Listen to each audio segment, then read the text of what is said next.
ملی و مجلس نمایندگان مجلس عالی بار نخست پرزیدنت جمهوری تاجیکستان امامعلی رحمان با پیام فراگیر دورنمای سیاست خارجی و داخلی تاجیکستان صاحب استقلال برآمد کردند. اینک 25 سال پیام پرزیدنت جمهوری تاجیکستان برای اعضای حکومت جمهوری تاجیکستان، مجلس ملی، وکیلان مجلس نمایندگان، ساختارهای دولتی و در عموم برای جامعه چون راهنمای مکمل فعالیت پذیرفته شده است. این نوبت نیز پیام پرزیدنت جمهوری تاجیکستان با مجلس عالی جمهوری تاجیکستان که معین کننده سمت‌های اساسی سیاست دولتی میباشد بهره پیشرفت اقتصادی و اجتماعی و شرایط ارزنده زندگی نازکترین مسئله‌ها را مشخص نمود. در این چاره‌بینی سطح عالی استراتژی بلند برداشتن سطح نکاحالی مردم تاجیکستان، سرچشمه‌های مبلغ‌گذاری، تطبیق برنامه‌های نقشه‌های رشد اقتصادی مملکت، اداره‌کنی ثمراناک و راه‌های تامین افضلیت‌های کشور چون مهمترین موضوعها بررسی گردید که همه آن با بلند برداشتن سطح و صفت زندگی اهالی نگرانیده شده است. منتظم بلند برداشتن سطح و صفت زندگی مردم و در مجموع نکاحالی هر فرد کشور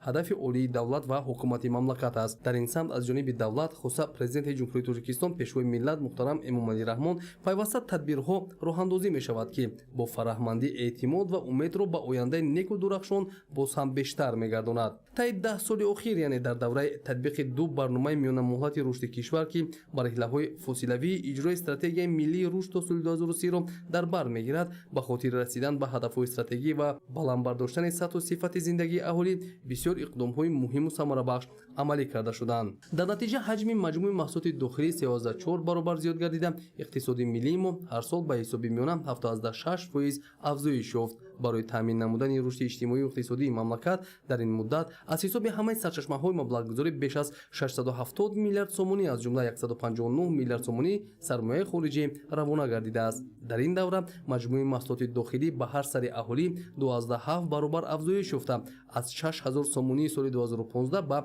16400 سومونی در سال 2025 رسانده شد. اهالی کشور از 8.5 میلیون نفر سال 2015 به 10.7 میلیون نفر در سال 2025 برابر شد، یعنی 26% زیاد گردید و نشان دهنده دراز عمری اهالی از 70 به 77 سال رسید. در این مدت سطح کمبیزاتی تا 19% کاهش یافته است.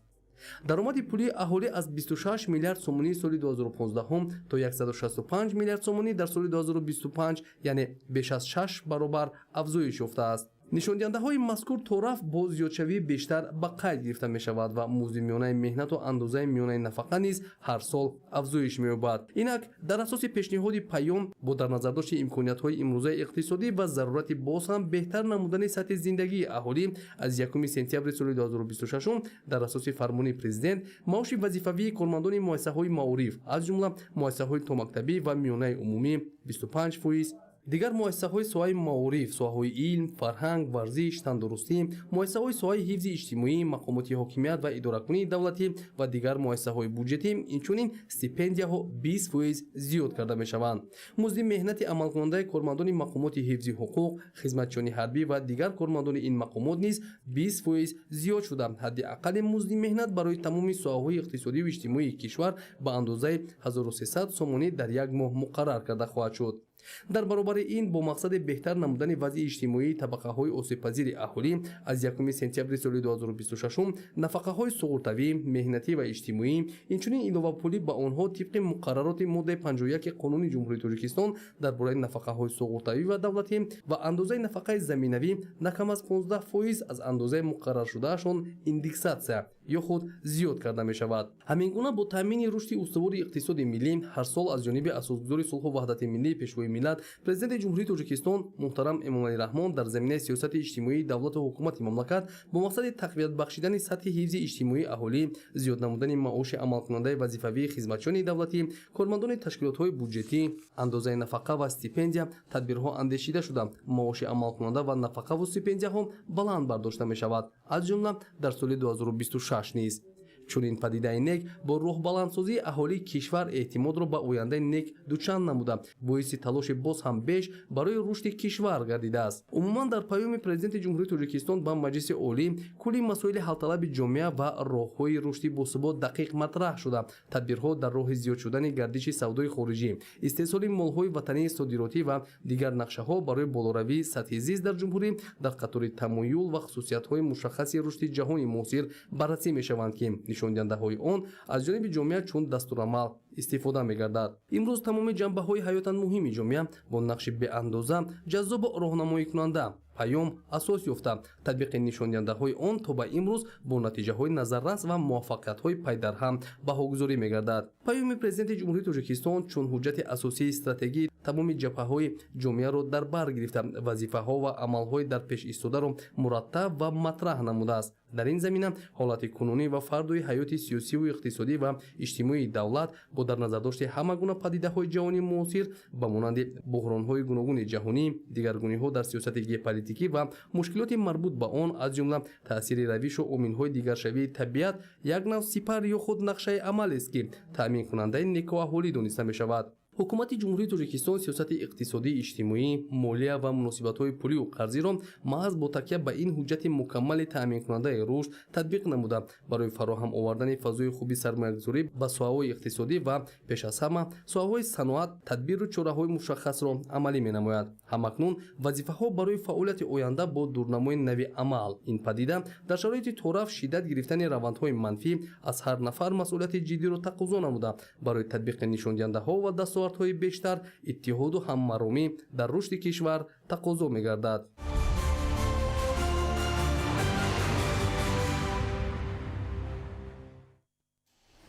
паёми президенти ҷумҳурии Тоҷикистон пешвои миллат муҳтарам Эмомалӣ Раҳмон ба Маҷлиси олии мамлакат ҳамасола бо натиҷагирӣ аз рушду намои соҳаҳои иқтисодиву иҷтимоӣ ва сиёсати дохиливу хориҷии кишвар пешниҳод гардида дар ин замина барои амалишавии ҳадафҳои неку созанда вазифаҳои мушаххас барои фаъолияти минбаъда муайян карда мешавад. мавзӯъро Моҳираи Тоҳир аз вилояти мухтории Кӯҳистони Бадахшон идома медиҳад. имрӯз мардуми сарбаланди боми ҷаҳон зери таъссуроти паёми навбатии президенти ҷумҳурии Тоҷикистон пешвои миллат муҳтарам Эмомалӣ Раҳмон ба Маҷлиси олии мамлакат қарор дошта бо илҳому рӯбаландии комил омодагӣ ба ҷашни 35-солагии истиқлоли давлатии ҷумҳурии Тоҷикистон доранд. дар ин замина аз паём то паём дар вилоят зиёда аз 200 иншоот сохта мавриди баҳрабардорӣ қарор дода шуда корҳои дигари сохтмонӣ ва созандагиву бунёдкорӣ идома доранд.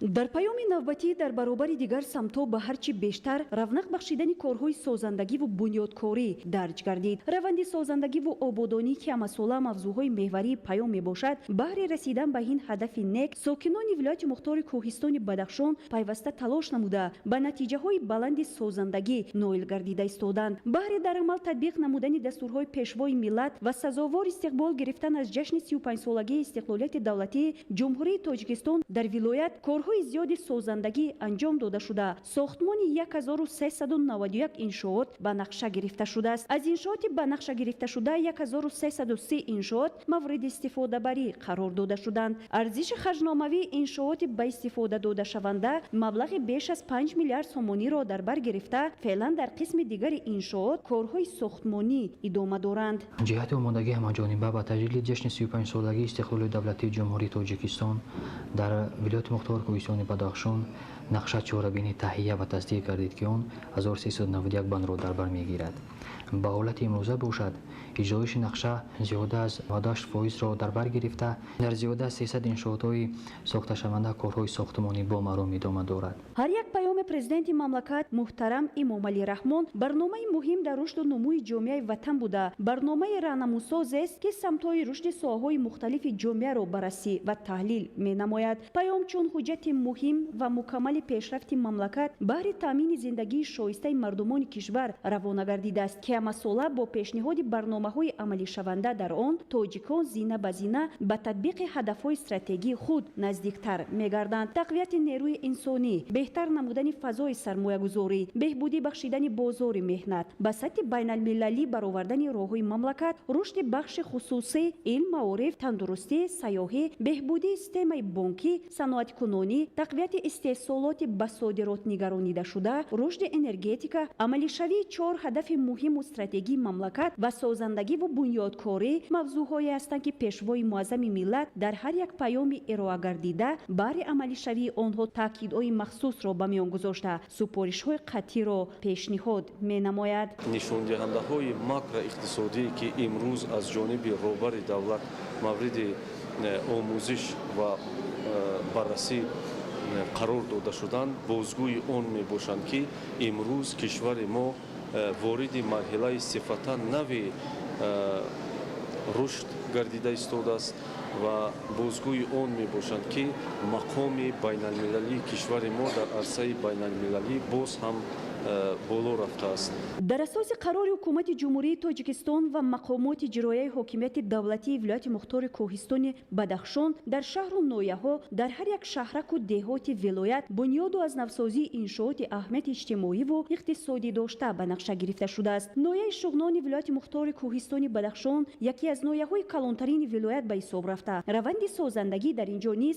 ҳадафмандона ҷараён дорад. сокинони ин минтақа ҳамасола зери таъссуроти паём ва таъкидоти пайвастаи президенти кишвар даст ба созандагӣ зада рушди иқтисодиву иҷтимоии ноҳия комилан беҳтар гардида истодааст. ҷиҳати дар сатҳи баланд таҷлил намудани ҷашни 35-солагии истиқлоли давлатӣ дар нояи шуғнон таъмиру азнавсозӣ ва бунёди 226 иншоот ба маблағи умумии зиёда аз 837 миллион сомонӣ ба нақша гирифта шудааст. тамоми нишондиҳандаҳои паёми қаблии пешвои муаззами миллат давра ба давра амалӣ гардида истоданд. рушди босуботи мамлакат мин ҷумла нояи шуғнон таъмин гардида истодааст.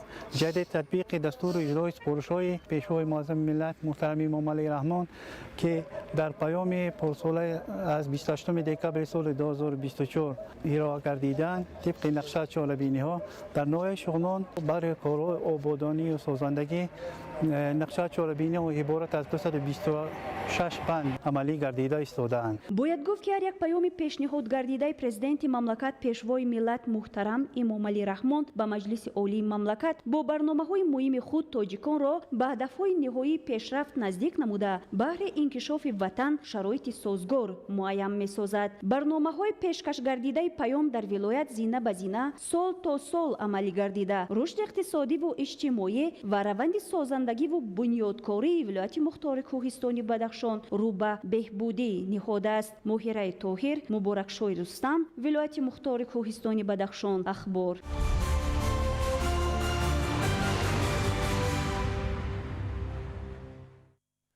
суръати рушди соҳаи саноат дар соли 2025 22%-ро ташкил дод. ин нишондиҳандаро президенти ҷумҳурии тоҷикистон пешвои миллат муҳтарам эмомалӣ раҳмон зимни ироаи паём ба маҷлиси олӣ иброз доштанд. роҳбари давлат вазорати саноат ва технологияҳои навро вазифадор намуданд ки бо истифода аз тамоми иқтидору имкониятҳо рушди воқеии солонаи соҳа дар давоми 5 соли минбаъда бояд дар сатҳи на кам аз 25% таъмин карда шавад. мавзӯъро ҳамкори мо абдуваҳоби абдусаттор шарҳ медиҳад. ҷалби бештари сармояи дохилию хориҷӣ ҷиҳати таъсис додани корхонаҳо барои коркарди пурраи ашёи хоми ватанӣ, хусусан маъдан, металлҳои ранга ва нодиру қиматбаҳо, маҳсулоти кишоварзӣ ва растаниҳои шифобахш. ин ва дигар масъалаҳои муҳими соҳаи саноатро президенти ҷумҳурии тоҷикистон пешвои миллат муҳтарам эмомалӣ раҳмон зимни ироаи паём мавриди таҳлилу баррасӣ қарор дода дар самти амалишавии ҳадафҳои муайяншуда масъулони вазорату идораҳои дахлдорро вазифадор намуданд. ҳамзамон дар паёми солонаи роҳбари давлат ба ҳукумати мамлакат супориш дода шуд ки барномаи нави саноатикунонии босуръати кишвар барои солҳои 2026-2030 ва барномаи рушди истеҳсолу ғанигардонии металлҳои ранга, нодиру қиматбаҳо ва дигар ашёи хоми муҳим қабул ва амалӣ карда шавад. муҳтарам пешвои миллат ин нуқтаро асосан таъкид карданд ки тамоми нишондиҳандаҳои соҳаи саноат дар ҷумҳурии тоҷикистон таи 7 соли охир хеле назаррас мебошад ва аз он ҷумла қайд карда шуд ки танҳо дар ҳамин 7 соли охир дар тоҷикистон 2600 корхонаҳои нави саноатӣ таъсис дода шудааст. ҳанӯз дар аввали солҳои соҳибистиқлолӣ соли 1991 дар самти коркарди маъдан агар тоҷикистон ҳамагӣ 3 намуд маҳсулоти маъданӣ истеҳсол мекарда бошад, имрӯз он номгӯ ба 17 адад расидааст ки ин хеле нишондиҳандаи бузург аст. ҷиҳати коҳиш додани ҳаҷми воридот, таъмини бозори дохилӣ бо маҳсулоти истеҳсоли ватанӣ ва таъсиси ҷойҳои нави корӣ ки дар паёми президенти мамлакат таъкид гардид, дар вилояти Суғд тадбирҳои муҳим амалӣ шуда, ҳамасола дар заминаи дастгирии ташаббусҳои созандаи соҳибкорон ва иҷрои дастуру супоришҳои сарвари давлат муҳтарам эмомалӣ раҳмон коргоҳу корхонаҳои нави истеҳсолӣ ба истифода дода мешаванд. طبق معلومات در دوام 11 ماه سال 2025 در ولایت 133 کارخانه نو استحصالی مورد بهره‌برداری قرار داده شده است. کارگاه و کارخانه‌های نو اساساً در ساحه‌های صنعت سبک، داروسازی، کیمیا، مصالح بیناکاری، معدن و خوراکواری تأسیس داده شده بیشتر از 1000 نفر با جای کار و معاش خوب تامین گردیدند. در کارگاه و کارخانه‌های ولایت سوخت اساساً با استفاده از تکنولوژیای نسل نو مال و محصولات استحصال کرده می شود که عوض‌کننده واردات بوده به صادرات نگرانیده شده است. در کارگاه و کارخانه‌های صنعتی ولایت سوخت زیاده از 250 نمود مال و محصولات استحصال کرده می شود. در ولایت سوخت زیاده از 1300 عدد کارخانه‌های صنعتی فعالیت کرده ایستادند و سهم کارخانه‌های صنعتی ولایت سوخت در مجموع محصولات صنعتی کشور 60% را تشکیل می‌دهد و همه اینها با دستگیری حکومت جمهوری تاجیکستان و هدایت‌های سرور دولت و اینچنین جانبداری کردن با گوییم که فعالیت صاحبکاران داخلی و خارجی کشور میباشد و امروز آن اقتدارهایی که در ولایت هستند برای کارکرد کردن و برای محصولات نهایی تبدیل دادن اشیاء خام وطنی خیلی اقتدارهای بزرگ موجود است. در دوام سال روان در نتیجه به کار در آمدن کارگاه و کارخانه‌های نو استحصالی حجم صادرات محصولات صنعتی از ولایت سوخت به خارج مملکت افزایش یافته است. در گروه مال و محصولات صادرات شونده حجم زیاد را لباس‌های مقرری و ورزشی، رسمان پختگی، قالین، معدن، سمنت، رنگ‌های ساختمانی، پروفیل‌های آلومینی و پلاستیکی، ماتریال‌های گوناگون، بازیچه‌های کودکانه، آب‌های رنگی تشنه‌شکن، کنسروی میوه و سبزیجات، میوه خشکی کارکرد و بند و بست شده تشکیل می‌دهد. تأکید کردن به مورد است که حکومت تاجیکستان صنعتی‌کنانی با سرعت مملکت را هدف 4 ملی اعلام نمود و تطبیق عملی این هدف در دوام سالهای آخر ثابت نمود که امکانیت و اقتدارهای استحصالی زیادند و مرحله به مرحله مورد بهره‌برداری قرار می‌گیرند. عبدالوهاب عبدالستار، الیاس باباجان، ولایت سوخت، اخبار.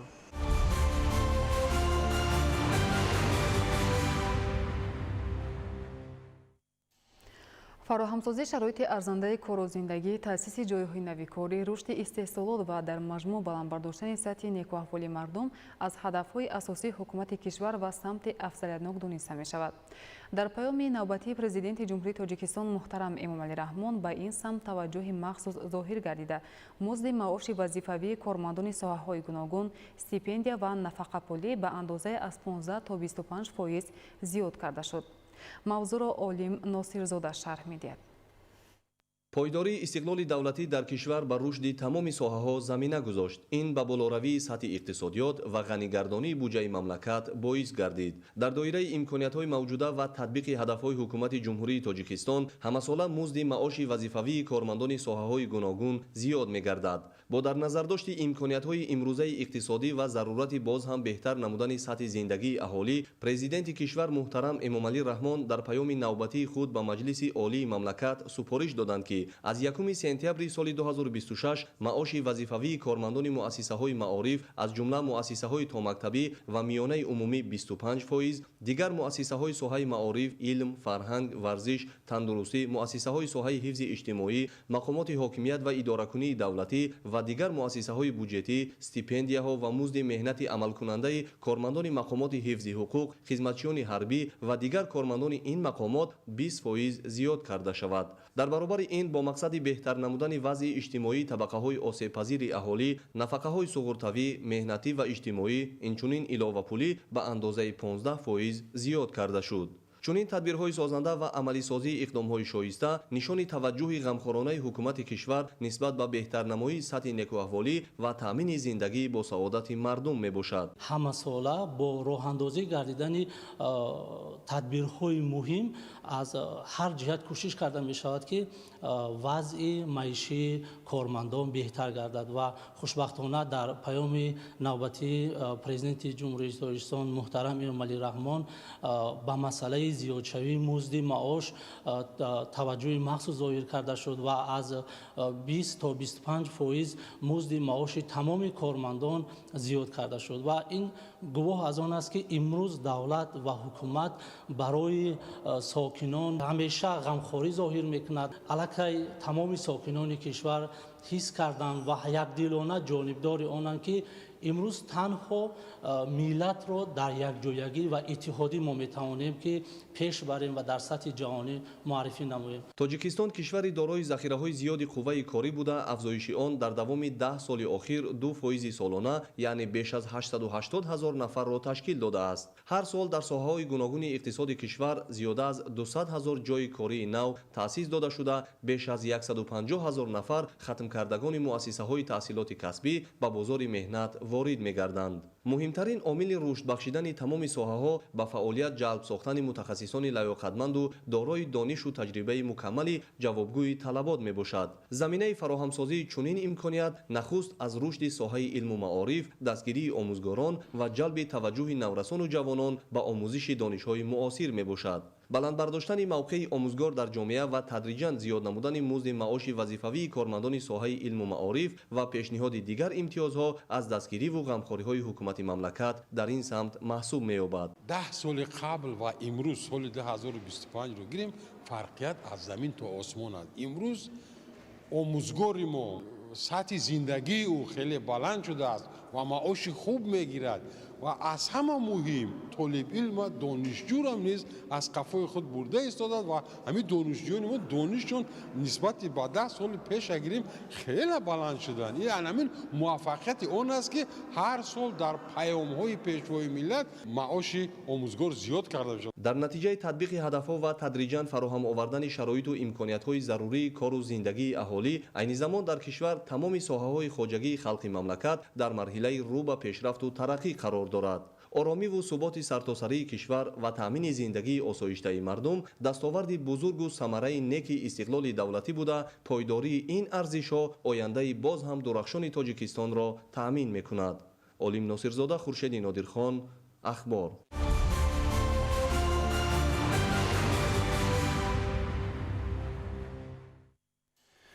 ضمن ارائه پیام پرزیدنت جمهوری تاجیکستان با مجلس عالی کشور پیشوای ملت محترم امامعلی رحمان برابر دیگر سمت‌ها بر رشد ساحه کشاورزی و تامین امنیت آذوقه‌واری توجه خاصه ظاهر کرده به مهنت کشاورزان بهای بلند دادند.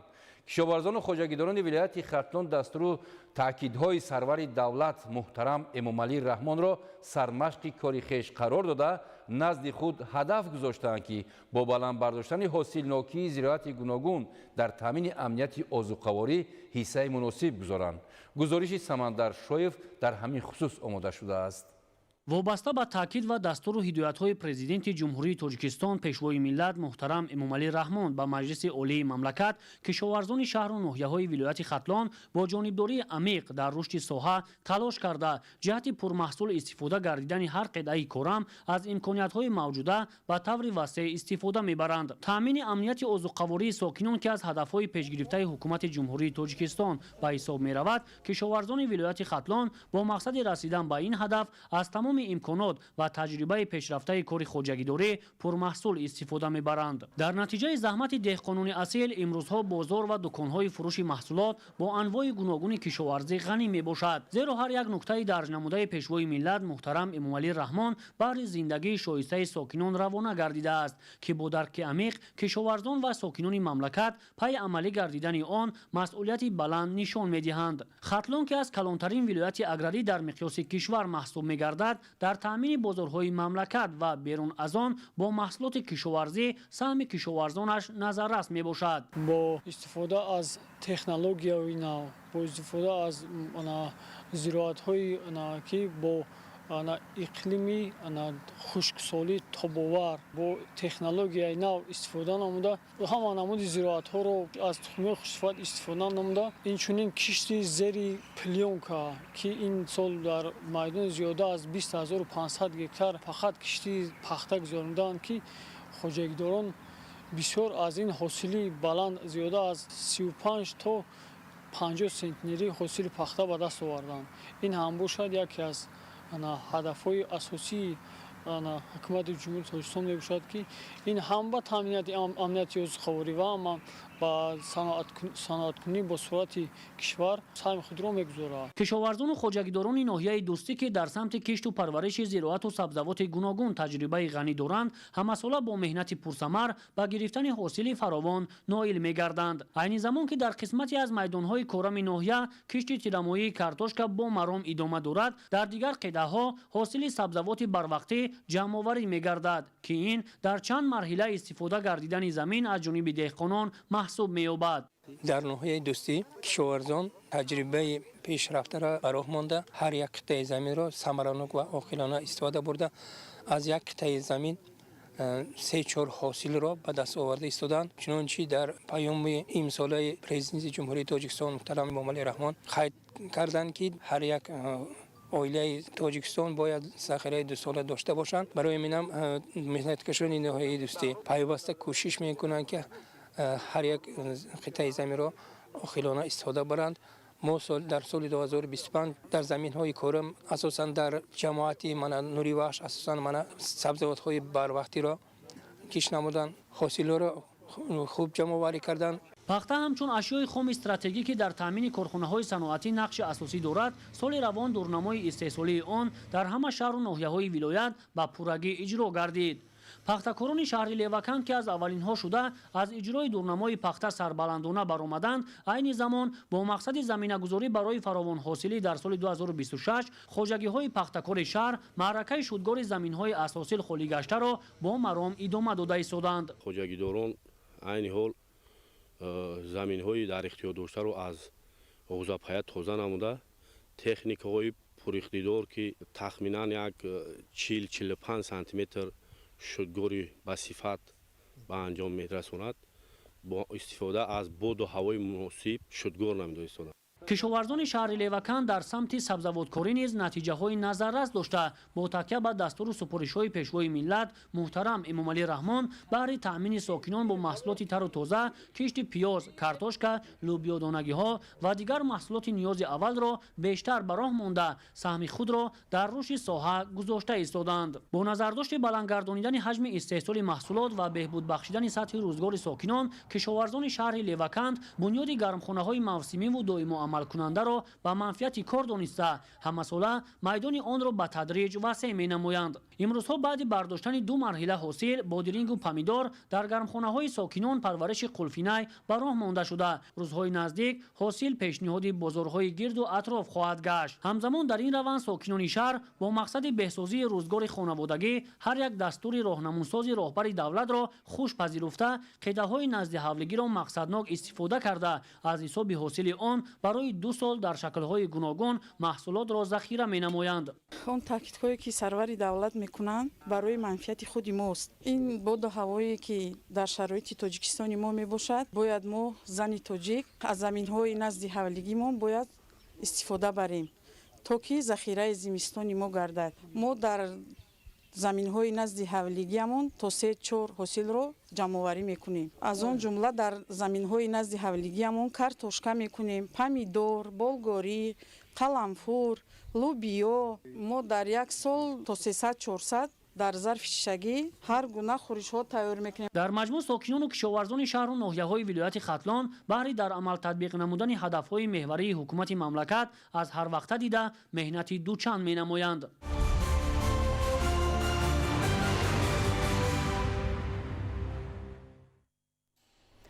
сокинони кишвар ҳамасола паёмҳои президенти ҷумҳурии Тоҷикистон пешвои миллат муҳтарам Эмомалӣ Раҳмонро ба Маҷлиси олӣ сармашқи фаъолияти худ қарор дода, таъмини саривақтии дастуру супоришҳои пешниҳодгардидаро омили муҳими рушди мамлакат ва расидан ба рӯзгори босаодат медонанд. гузориши ҳамкорони мо. дар суди конститутсионии ҷумҳурии Тоҷикистон дар робита ба паёми президенти ҷумҳурии Тоҷикистон муҳтарам Эмомалӣ Раҳмон ба Маҷлиси олии ҷумҳурии Тоҷикистон дар бораи самтҳои асосии сиёсати дохилӣ ва хориҷии ҷумҳурӣ ҳамоиш баргузор шуд. паёми президенти ҷумҳурии Тоҷикистон муҳтарам Эмомалӣ Раҳмон ҳамчун санади муҳими стратегӣ самтҳои афзаланоки рушди иҷтимоию иқтисодӣ, илмию маориф, амнiyatu суботи сиёсӣ ва сиёсати хориҷии ҷумҳуриро муайян намуда барои фаъолияти минбаъдаи тамоми қишрҳои ҷомеа хоса мақомоти судӣ раҳнамо ва барномаи амалӣ ба ҳисоб меравад. иштирокдорони ҳамоиш доир ба муҳтавои паёми президенти ҷумҳурии тоҷикистон ба маҷлиси олӣ ибрози назар намуда онро ҳамчун ҳуҷҷати фарогири таҳлилу баррасии амиқи тамоми соҳаҳо ва дурнамои рушди устувори кишвар дар ҳама самтҳо арзёбӣ намуданд. дар маҷмӯъ паёми президенти ҷумҳурии тоҷикистон муҳтарам эмомалӣ раҳмон ба маҷлиси олӣ роҳнамо ва дастури муҳими рушди кишвар буда самтҳои асосии сиёсати дохилӣ ва хориҷӣ, афзалияти иқтисодӣ, иҷтимоӣ ва фарҳангиро муайян менамояд ва барои таъмини ояндаи устувор ва дурахшони Тоҷикистон роҳ нишон медиҳад. дар донишгоҳи миллии тоҷикистон бо иштироки масъулони кумитаи иҷроияи марказии ҳизби халқии демократии тоҷикистон, вазорати рушди иқтисод ва савдо, кумитаҳои иҷроияи ҳизби халқии демократии тоҷикистон дар шаҳри Душанбе, вилоятҳо ва шаҳру ноҳияҳои тобеи ҷумҳурӣ ҳамоиш баргузор гардид. дар чорабинӣ иброз гардид ки паёми президенти ҷумҳурии тоҷикистон ба маҷлиси олӣ чун санади муҳими стратегӣ самтҳои асосии сиёсати дохилию хориҷии мамлакатро муайян намуда барои таъмини зиндагии шоистаи мардум, таҳкими давлатдорӣ ва рушди устувори иқтисодию иҷтимоии заминаи мусоид фароҳам оварда, чун дастури роҳнамо барои ҳама сохторҳои давлатӣ, ҷомеаи шаҳрвандӣ ва аҳли зиё пазируфта шудааст. иштирокдорони ҳамоиш нишондодҳои паёмро мавриди омӯзиш қарор дода, онро чун ҳуҷҷати фарогири таҳлилу баррасии амиқи тамоми соҳаҳо ва дурнамои рушди устувори мамлакат дар ҳама самтҳо маъни дод намуданд. дар паём таъкид гардид ки соли 2026 барои мардуми кишвар соли таърихӣ, соли ҷашни 35-солагии истиқлоли давлатӣ аст. пешвои миллат муҳтарам Эмомалӣ Раҳмон дар робита ба таҷлили 35-солагии истиқлол пешниҳод намуданд ки соли 2026 соли вусъат додани корҳои ободониву созандагӣ ва тақвияту таҳкими худшиносиву худогоҳии миллӣ ба ифтихори ин ҷашни муқаддас ва бузурги миллӣ эълон карда шавад. дар институти математикаи Академияи Миллии Илмҳои Тоҷикистон низ ҷиҳати омӯзиши нуқтаҳои паёми президенти ҷумҳурии Тоҷикистон ба маҷлиси олӣ ҳамоиши илмӣ баргузор гардид. дар паёми имсола ба масъалаҳои рушди илм, татбиқи инноватсия, тақвияти иқтидори кадрӣ ва истифодаи самараноки дастовардҳои илмӣ дар иқтисоди миллӣ таваҷҷӯҳи хос зоҳир карда шуд. масъалаи ҳифзи пиряхҳо дар замони муосир чун яке аз самтҳои муҳими сиёсати экологӣ ва рушди устувор аҳамияти хоса дошта, бо дар назардошти тағйирёбии иқлим, коҳиши захираҳои обӣ ва таъсири он ба амнияти иҷтимоиву иқтисодӣ таваҷҷӯҳи ҷиддӣ ва чораҳои таъхирнопазирро талаб менамояд. бо ин назардошт сарвари давлат муҳтарам Эмомалӣ Раҳмон зимни ирояи паём пешниҳод намуданд ки муассисаи давлатии илмиву таҳқиқотии Маркази омӯзиши пиряхҳои Академияи Миллии Илмҳо ба муассисаи давлатии илмиву таҳқиқотии Институти омӯзиши пиряхҳо ва криосфераи Академияи Миллии Илмҳо табдил дода шавад. дар идомаи ҳамоиш олимону муҳаққиқон доир ба масъалаҳои рушди иқтисоди сабз, ҳифзи муҳити зист, рақамикунонии соҳаҳо, нақши илм дар таъмини рушди устувори кишвар андешаронӣ намуданд.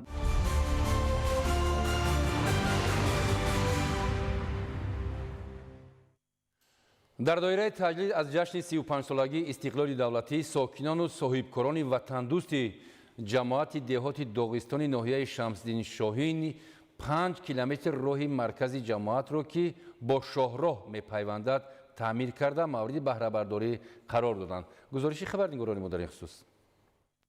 با استقبال جشن 35 سالگی استقلالیت دولتی جمهوری تاجیکستان کارهای سازندگی و بنیادکاری در ناحیه شمس‌الدین شاهینی ولایت ختلان روز از روز وسعت می‌یابند. در این زمینه بهر مکمل سازی اینفراستراکچور دهات هم دقت جدی ظاهر کرده می‌شود. در پیروی از اقدام‌های سازندگی و بنیادکارانه حکومت جمهوری، ساکنان و صاحبکاران وطن‌دوست جماعت دهات داغستان توانستند که راه 5 کیلومتر را که مرکز جماعت را با شاهراه می‌پیوندد در مدت کوتاه سنگفرش کرده مورد بهره برداری قرار دهند. ساکنان جماعت دهات داغستان امروز راهی که از دهه داغستان به مرکز ناحیه پیوست می شود سنگفرش نموده باز اقدام دارند که با مقصد دارند که بخشیده به 35 سالگی استقلالیت جمهوری تاجیکستان راه بین دهه ها را سنگفرش نموده سهم خودشان گذارند. قابل قید است که ساکنان این موضع از نداشتن راه درست تنقیسی میکشیدند. خصوصا مشکلی در آن است که از سبب особи зиёд боридани барф ва шамолу бодҳои зиёд роҳ рӯзҳою ҳафтаҳо баста шуда ҳаракат қат мегардиду мушкилӣ пеш меовард. баҳри бартараф кардани ин қазия ҳама якдилона машғули кор гардиданду роҳро таъмир карданд. дар рафтуомади ҳамин роҳ ба мо бисёр мушкилот буд ки дар фасли зимистон барфи зиёд меборид ва рафтуомад дар ин роҳ бисёр мушкил буд.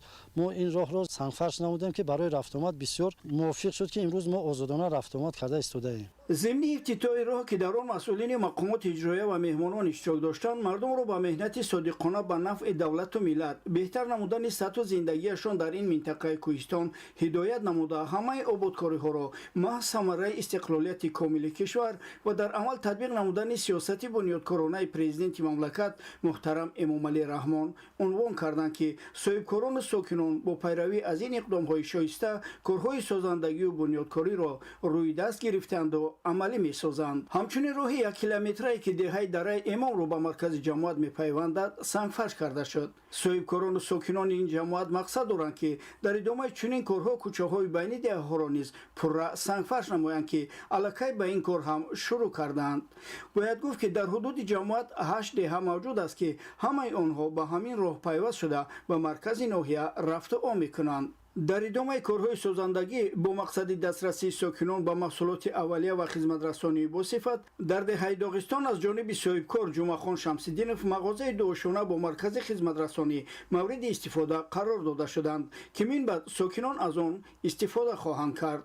сохтумони бинои дуошёнаи осорхона ва фурӯши армуғон аз ҷониби шахси фарҳангдӯст ҷангихон раҷабов дар арафаи анҷомёбӣ қарор дорад ки баъди ба истифода додан чанд нафар соҳиби ҷойи кори доимӣ гардида барои ҷалби сайёҳони дохилию хориҷӣ низ мусоидат менамояд.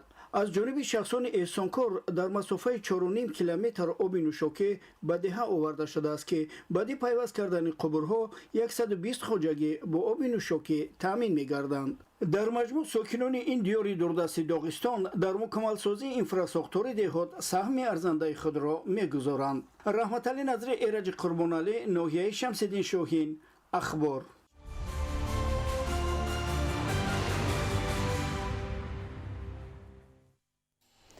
дар вилояти суғд ҷиҳати истифодаи сарфакронаи нерӯи барқ дар якчанд марказҳои хизматрасонӣ панелҳои офтобӣ насб шуда аз он васеъ истифода мебаранд. ҳамчунин ҷиҳати коҳиши талафот дар зери истгоҳи барқӣ дастгоҳҳои ҷубронкунандаи тавонои реактивӣ насб гардиданд. идомаи мавзӯъ дар гузориши навбатӣ. дар шароити афзоиши талабот ба нерӯи барқ ҷиҳати коҳиши талафот сарфаи нерӯ соҳибмулкони маркази калони хизматрасонӣ ҳамом толори варзишии мусаффо воқеъ дар шоҳроҳи хуҷанд ғафуров дар боми бино дар масоҳати 110 мураббаъ метр панелҳои офтобӣ насб намуданд. ин тадбир ба он мусоидат намуд ки энергияи сабз аз рӯшноӣ ва нури офтоб истеҳсол шуда равшанӣ истифодаи якчанд номгӯи таҷҳизотро таъмин созад. ҳоло дар нисфи боми бино панелҳои офтобӣ насб шуда 110 киловатт барқ истеҳсол мешавад ва боз тадбири худкифо шудан сарфи нерӯи барқ аз ҷониби соҳибкор идома ёфта ҷои алоҳида дар қисмати дигари бино барои насби ин таҷҳизот омода шудааст. ҳамзамон барои гармии ҳамоми мусаффо ва хизматрасонии сатҳи баланд ва мизоҷон аз ҳисоби деги буғӣ истифодаи ангишт дохили бино ва ҳуҷраҳои хизматрасонӣ гарм нигоҳ дошта мешавад. истифодаи ин тадбир насби панелҳои офтобӣ ташкили гармидиҳии хурд имкон дод ки энергияи барқ сарфа шуда таъминоти дигар иншооту корхонаҳо бо нерӯ беҳтар ба роҳ монда шавад. дар ҳоле ки аҳолӣ бисёре аз соҳибкорон шахсони алоҳида бо дарки масъала ҷиҳати истифодаи сарфакоронаи нерӯи барқ тадбирандешиҳо менамоянд, вале аз тарафи бархе аз соҳибмулкони марказҳои хизматрасонӣ нуқтаи шустушӯи нақлиёт дар истифодаи барқ беаҳамиятӣ шуда дар рӯзи равшан лампаҳоро безарурат фурӯзон гузоштанд.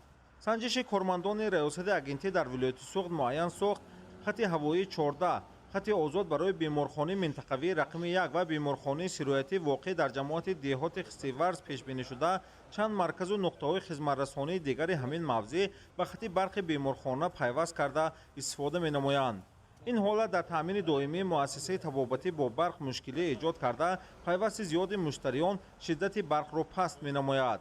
ҳамчунин муайян гардид ки аз истгоҳи трансформатории чоҳи амудии рақами 50 воқеъ дар ҷамоати деҳоти хистиварз 15 ҳисобкунаки барқӣ дар шити нигоҳдорӣ насб шуда, 3 ҳисобкунаки барқӣ, яке ба толори аксбардорӣ ва 2 ҳисобкунак ба манзилҳои истиқоматии аҳолӣ бе иҷозат, бе тамға ва санади қабул аз тарафи кормандони шабакаҳои барқи ноҳияи Бобоҷон Ғафуров минтақаи 3 пайваст карда, нерӯи барқ барои муштариён дода шудааст, ки онҳо истифода мебаранд.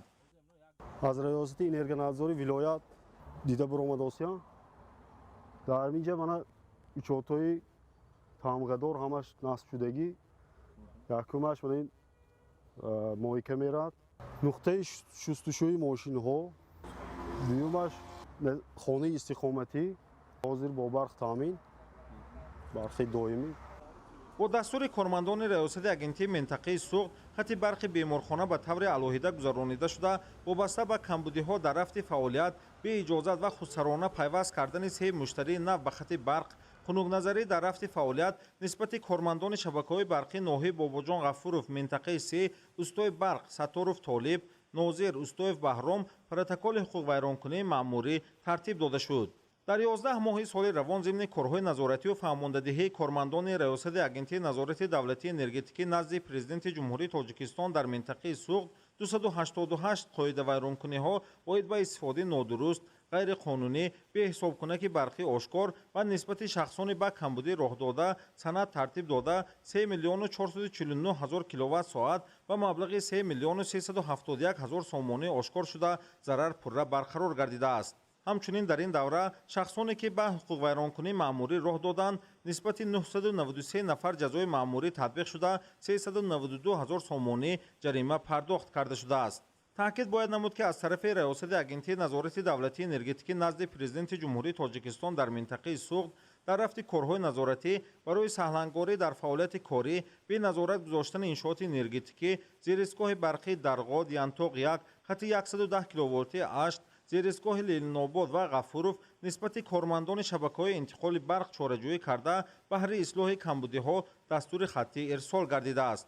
инчунин таҳлили фаъолияти кории кормандони шабакаҳои тақсимоти барқи шаҳрҳои Кони Бодом, Исфара, Гулистон, Истиқлол ва ноҳияҳои Масҷоҳ, Бобоҷон Ғафуров ва Ашт дар 11 моҳи соли равон нишон дод, ки кормандони шабакаҳои тақсимоти барқ дидӯю дониста 14 миллиону 216 ҳазор киловатт-соат нерӯи барқ ва маблағи 3 миллиону 867 ҳазору 486 сомонӣ изофанависӣ намуданд.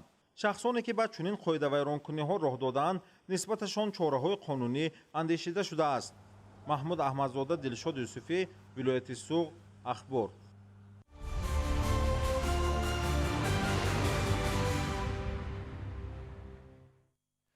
дар партави сиёсати фарҳангпарваронаи президенти ҷумҳурии Тоҷикистон пешвои миллат муҳтарам Эмомалӣ Раҳмон асари безаволи ҳаким Абулқосим Фирдавсӣ шоҳнома ҳамчун тӯҳфаи арзишманди маънавӣ ба сокинони шаҳри Истиқлол расонда шуд. аз ин иқдом сокинони шаҳри Истиқлол изҳори хушию қаноатмандӣ намуда дастрасии оилаҳо ба шоҳнома ва мутолиаи онро барои тарбияи фарзандон муҳим арзёбӣ намудаанд. ҳамкорони мо дар ин хусус гузориш медиҳанд.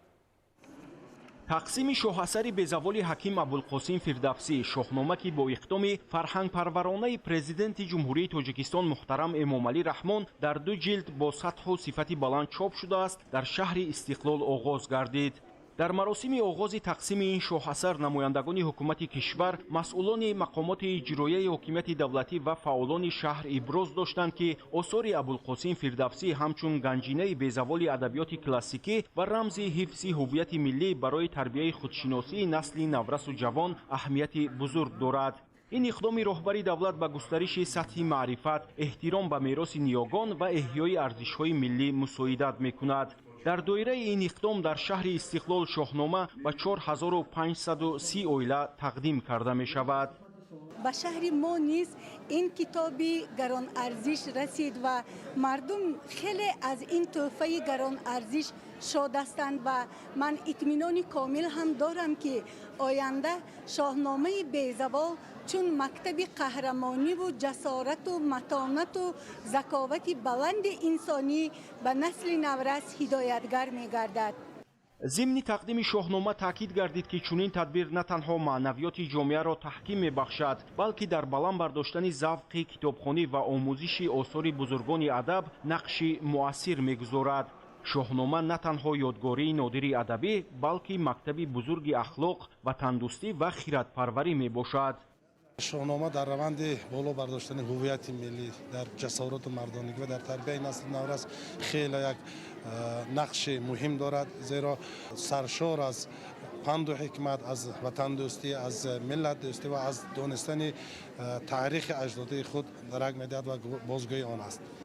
зимни дарёфти китоб сокинони шаҳри Истиқлол иброз доштанд, ки иқдоми пешвои миллат намунаи олии таваҷҷӯҳи давлат ба арзишҳои миллӣ ва эҳёи фарҳанги боифтихори ниёгон аст. Сокинон аз татбиқи ин иқдоми ватандӯстона изҳори сипос намуда, аз ҷумла таъкид менамоянд, ки он ба таҳкими ҳисси ифтихору сарафрозӣ ва масъулияти ватандӯстии ҳар шаҳрванди Тоҷикистон мусоидати фаъол менамояд.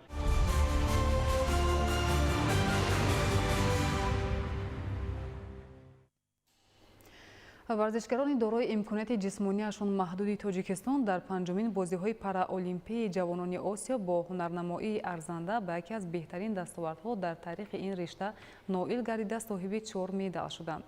Ин муваффақият бозгӯи сатҳи баланди омодагӣ, иродаи қавӣ ва рӯҳияи ватандӯстонаи наврасони кишвар мебошад. гузориши ҳамкорони мо.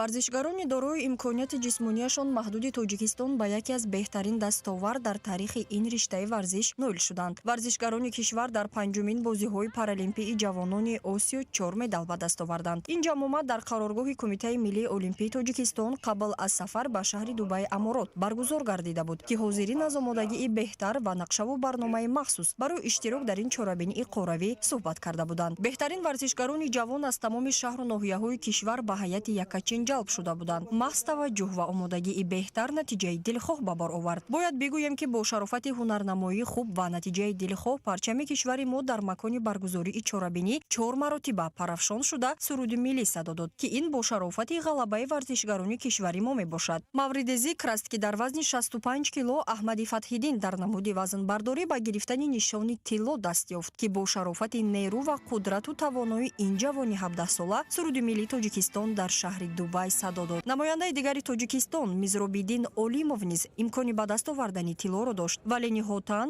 мақоми дуюмро ишғол кард. ду медали дигари кишвари моро бошад дар намуди дастхобонӣ Ҳайҷон Хусайнов ба даст овард. акнун ин фурудгоҳи байналмилалии шаҳри Душанбе аст. варзишгарони дорои имконияти ҷисмонияшон маҳдудро пешвоз мегирем. онҳо бо як нишони тилло ва 3 нуқра ба ватан баргаштанд, ки дар таърихи баргузории бозиҳои паралимпии Осиё байни ҷавонон чунин дастоварди арзанда то ба ҳол надоштем. парчамбардоронро дар фурудгоҳи байналмилалии Душанбе роҳбарияти Кумитаи кор бо ҷавонон ва варзиш, Кумитаи миллии олимпӣ ва Кумитаи миллии паралимпии Тоҷикистон ва дигар наздикону пайвандон самимона пешвоз гирифтанд. дар дили шаб фурудгоҳи байналмилалии шаҳри Душанбе қабои идона ба бар карда буд ва садои карнаю сурнае аз дастоварди таърихии варзишгарони тоҷик дар арсаи ҷаҳонӣ дарак медод. аввалан миннатдории худро ба асосгузори сулҳи ваҳдати миллии пешвои миллат муҳтарам Эмомалӣ Раҳмон мерасонам, ки мо варзишгаронро ҳамеша дастгирӣ мекунам. бо шарофати он шахс аст, ки ватан тиҷу ором аст ва мо ба мусобиқаҳо сафар мекунем. ташаккури зиёд. ман ба бозиҳои осиёи паралимпӣ ҷавонон дар вазни 66 килограмм аз намуди вазнбардорӣ иштирок карда бо бардоштани 135 килограмм сазовори ҷои аввал гаштам ва рекорди ҷаҳониро гузоштам. бояд бигӯем, ки аз ҷониби Кумитаи миллии паралимпии Тоҷикистон барои нишон додани натиҷаҳои арзанда ба 6 варзишгари сафарбар гардида ва мураббиёни онҳо ба хотири ҳавасмандгардонӣ мукофоти пулӣ тақдим намуд. ин нахустин дастоварди паралимпистони Тоҷикистон аст, ки ба хазинаи варзиши Тоҷикистон ворид мешавад ва гумон мекунам, ки он нафароне, ки имрӯз дар ҳамин ришта дар паралимпӣ ширкат карданду дастовардҳои хешро вориди хазинаи варзиши Тоҷикистон кардан, дар таърих ҳамчун таърихсози варзиши маҳбубон сабт хоҳанд шуд. дар соли 2026 паралимпичиёни кишваро боз як қатор мусобиқаҳои дигар дар пеш интизоранд ва умедворем, ки дастовардҳо боз ҳам беҳтару хубтар мешаванд.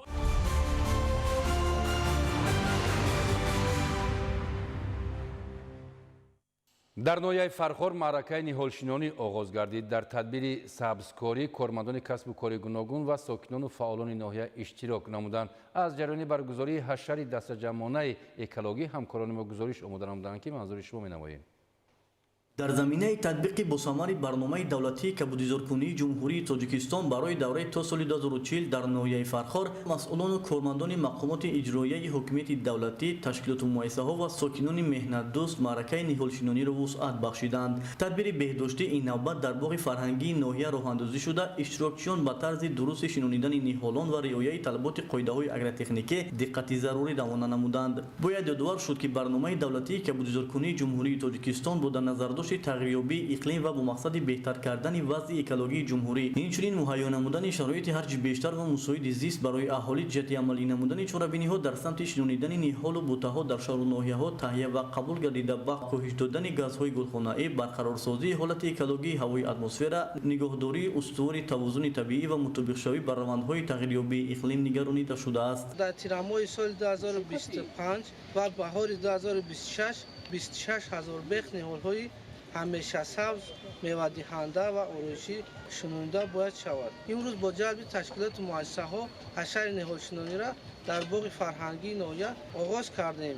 ҳифзи табиат, истифодаи одилона ва барқарорсозии захираҳои он, инчунин беҳдошти муҳити зист вазифаи аввалиндараҷаи ниҳоди дахалдор ва қарзи ахлоқии ҳар як шаҳрванд маҳсуб мешавад. маҳз бо дарки ин маънӣ масъулону кормандони ташкилоту муассиса ва сокинони меҳанпарасти ноҳияи Фархор дар мавсими нави ниҳолшинонӣ иштирок карда ҳиссаи арзандаи худро гузоштанд. ҳамин тавр дар тадбири экологӣ шумораи зиёди дарахтони сояафкану ороишӣ ва ҳамешасабз бо риояи қоидаҳои агротехникӣ дар ҷойҳои тибқи нақша таҳризӣ гардида шинонида шуд. Ба иттилои масъулон, имсол низ барои саривақт ва аз рӯи нақша гузаронидани маъракаи кабудизоркунӣ дар ҷомаъатҳои шаҳрак ва деҳоти ноҳия захираву имкониятҳои лозима мавҷуд мебошад. Анваршоҳ Сайдализода, Сайҳомиди Шариф, ноҳияи Фархор, Ахбор.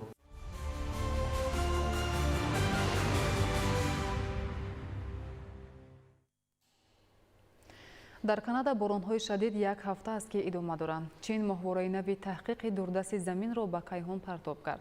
ҷазираи Хоккайдои ҷопон дар натиҷаи боришоти пай дар пай бо барфи шадид пӯшонида шудааст. Ин ва дигар хабарҳо аз хориҷи кишвар. шумораи ҳалокшудагон бар асари обхезиҳои шадид ва фаромадани ярчод дар ҷазираи Суматраи Индонезия рӯ ба афзоиш аст. таври расонаҳои маҳаллӣ хабар медиҳанд, то ин лаҳза теъдоди қурбониён аз 1000 нафар гузашта, зиёда аз 200 каси дигар бедарак ҳисобида мешаванд. ёдовар мешавем, ки офати табиӣ бар асари боронҳои тӯлонӣ ба амал омадааст, ки аз охири моҳи ноябр дар минтақа идома дорад. боришоти шадид боиси омадани сел ва фаромадани ярч гардида, зиёда аз 150 000 биноҳои истиқоматӣ, ҳамчунин роҳҳо ва иншооти зерсохторӣ осеб дидаанд. хисороти зиёд кори наҷотдиҳандагон ва дастрасӣ ба минтақаҳои аз ҳама бештар зарардидаро мушкил кардааст.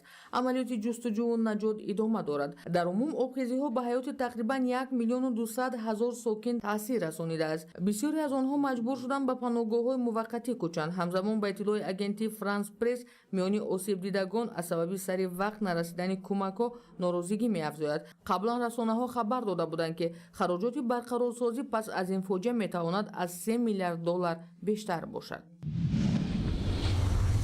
дар Канада боронҳои шадид як ҳафта аст ки идома доранд. боришҳо дар қисми ғарбии кишвар ба вуқӯъ омаданд. дар ин минтақа тӯли як шабонарӯз тақрибан 80 мм борон боридааст. ноустувории вазъи обу ҳаво ба якчанд садамаҳои нақлиётӣ оварда расонд ва ҳамчунин кӯчаҳо, гузаргоҳҳои зеризаминӣ ва истгоҳҳои метро зери об монданд. дар минтақа сатҳи норинҷии хатар эълон шудааст. мақомот аз баланд шудани сатҳи об ва эҳтимоли обхезӣ ҳушдор доданд. дар австралия бар асари тирпаронӣ 12 нафар ба ҳалокат расида, зиёда аз 30 каси дигар ҷароҳат бардоштанд. дар мобайни ҷароҳатбардоштагон кӯдакон низ ҳастанд. ҳодиса дар шаҳри Сидней дар соҳили Бонди ҳангоми таҷлили иди дини яҳудиён Ханука рух додааст. ба иттилои манбаъҳо, шахсони номаълум ба сӯи мардум оташ кушоданд, ки боиси норомӣ гардидааст. дар натиҷаи муқобилат бо полис, яке аз ҳамлагарон безарар гардонида шуда, як нафари дигар боздошт шуда дар ҳабси пешакӣ қарор дорад. таври шабакаи телевизионии Каз 24 хабар медиҳад, мақомоти ҳифзи ҳуқуқ аз шаҳрвандон даъват мекунанд, ки аз минтақаи ҳодиса дурӣ ҷӯянд. дар ҷои ҳодиса амалиёти махсус идома дорад. ҷумҳурии мардумии Чин моҳвораи нави таҳқиқи дурдасти заминро ба кайҳон партоб кард. парвоз дар космодроми Тайюан дар шимоли кишвар сурат гирифт. дар ин бора расонаи Reuters хабар медиҳад. мушаки навъи вазнини Чаншен 6B дастгоҳро бо муваффақият ба масир баровард. он тақрибан 3000 кило вазн дошта, бо камераҳои махсус муҷаҳҳаз мебошад. дастгоҳи мазкур имконияти гирифтани аксҳои сифати баланди сайёраи заминро аз кайҳон фароҳам меорад ки сипас маълумот барои арзёбии вазъи муҳити зист муайян кардани офатҳои табиӣ ва пешгирии онҳо истифода мешавад.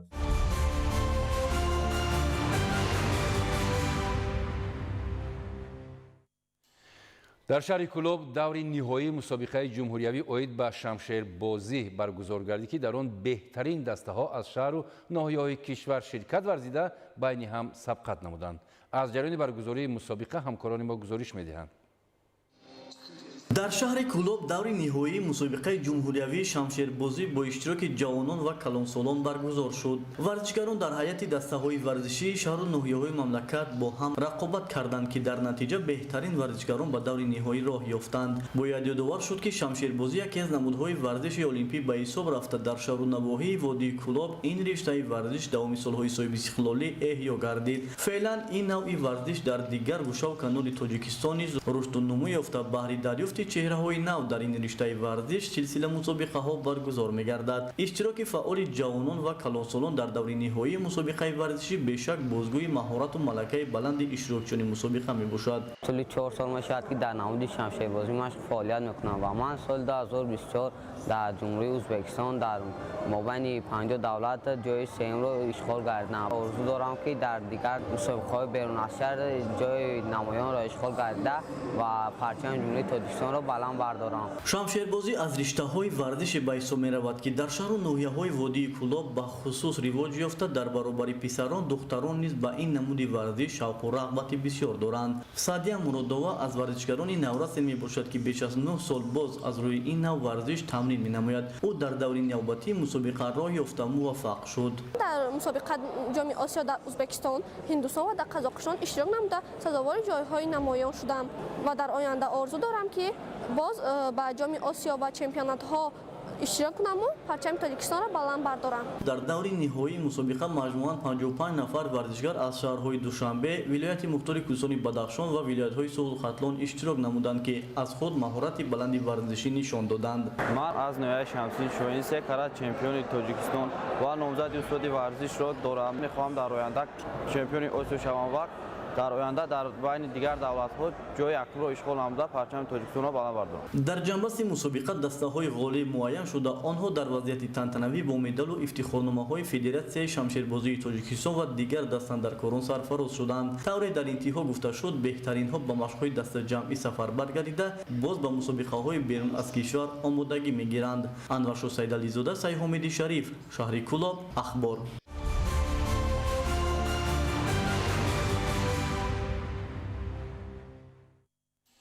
бинандагони гиромӣ, нашри муфассали барномаи иттилоотии ахбор хотима меёбад. бароятон беҳтарин хушиҳои зиндагиро таманно дорем. саломат бошед.